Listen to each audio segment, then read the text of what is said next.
ఒక టాపిక్ గురించి. సో దీన్ని నాలెడ్జ్ని మనము శిశులైన సాధకులకు సన్నిహితుల సలహాలు అనే గురువుగారి బుక్ నుంచి తీసుకుంటున్నాం. సో ఈ బుక్ని గురువుగారు 1995 సంవత్సరం జూన్ మాసంలో ప్రతి వారం గురువుగారు ఆచారంగా ఒక చిన్న ఉపన్యాసం ఇవ్వడం మొదలుపెట్టినారనమాట. సో ఆ ఉపన్యాసంలో ఉన్న సంభాషణలన్నింటినీ క్రోడీకరించి కొన్ని వాల్యూమ్లుగా ప్రచురించినారు. సో ప్రచురించి దాన్ని ప్రపంచం అంతటికీ అందుబాటులోకి తీసుకొని వచ్చారు. సో అందులో నుంచి సేకరించబడిన జ్ఞానాన్ని మనం రోజు ఒక టాపిక్ని మనం తెలుసుకుందాం. ఓకే, సో ఈరోజు మనము ఒక టాపిక్ చూద్దాం. సో ఈరోజు మనం చూసే టాపిక్ ఏంటంటే గురుగారు నవంబర్ 12, 1998లో చెప్పిన టాపిక్ ఇది. సో బెంగళూరు ఆశ్రమం, ఇండియాలో. సో దీంట్లో ఫస్ట్ ఈ టాపిక్ పేరు జీవితానికి ప్రయోజనం ఏంటి జీవితానికి.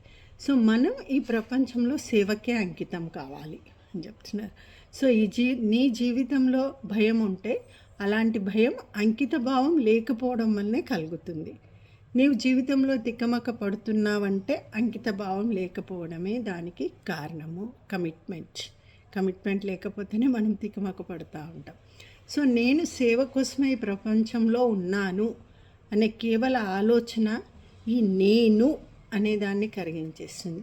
ఎప్పుడైతే ఈ నేను కరిగిందా దుఃఖాలన్నీ కరిగిపోతాయి. నీవు నీ అనువు కోసమో నీ ఆనందం కోసమో చేసేది కాదు సేవ. జీవితానికి పరమ ప్రయోజనమే సేవ అనేది అయి ఉండాలి. సో ఇలా అంకితం కాని మనసు దయనీయమవుతుంది. అంకితమైన మనసు మొదట ప్రతిఘటన అనుభవించిన దాని శ్రమకి తగ్గ ఫలం తప్పక అందుకుంటుంది.